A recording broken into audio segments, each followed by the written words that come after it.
Tahun 1991, seorang bernama Tim Berners-Lee memperkenalkan istilah World Wide Web pada dunia, dan sejak situlah internet mulai mendunia.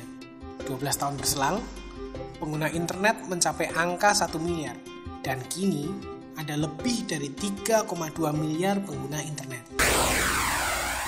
Awalnya, internet banyak digunakan hanya untuk browsing, chatting, atau email.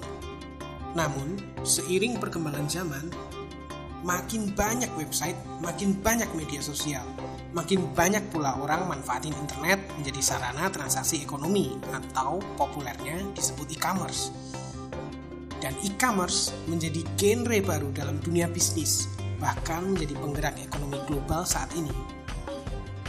Situs e-commerce menjamur. Contoh terbaik adalah the phenomenon Alibaba.com asal Cina atau Amazon.com asal Amerika Serikat.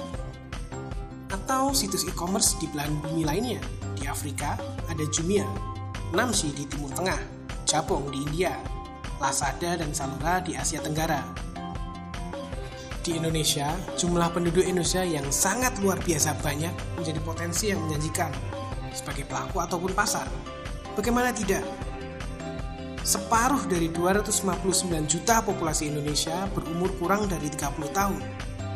Jadi tidak mengherankan bila jumlah pengguna internet Indonesia bisa semakin banyak. Menurut data yang dirilis ITU Statista, di tahun 2013, pengguna internet Indonesia ada di angka 83,7 juta. Di tahun 2016 ini, jumlahnya hampir 103 juta pengguna. Dan dengan asumsi pertumbuhan 9,79% per tahun, pada tahun 2019, pengguna internet di Indonesia ditaksir mencapai 133,5 juta pengguna. Hal ini juga diikuti dengan pertumbuhan transaksi e-commerce. Di tahun 2011, transaksi e-commerce di Indonesia bernilai sekitar 500 juta US dollar. Dan di akhir tahun 2015, mencapai 3,56 miliar dolar Amerika Serikat. Dan di tahun 2016 ini, estimasi pertumbuhannya adalah 52%. So, nilainya hampir 4,5 miliar dolar Amerika. Sebuah nilai yang fantastis.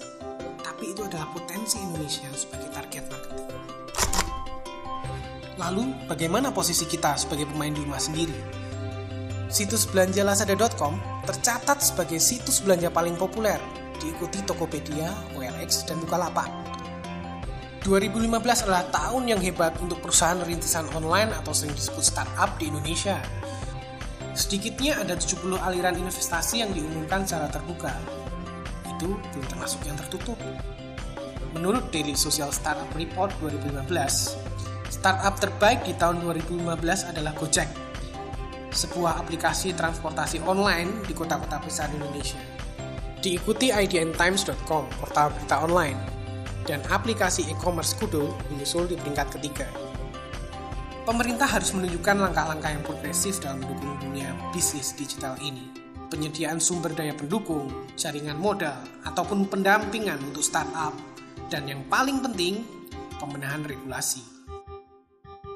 Keributan yang terjadi seputar moda transportasi konvensional versus yang berbasis aplikasi adalah contoh nyata bagaimana pemerintah lamban dalam merespon perkembangan skema digital dengan regulasi yang pas.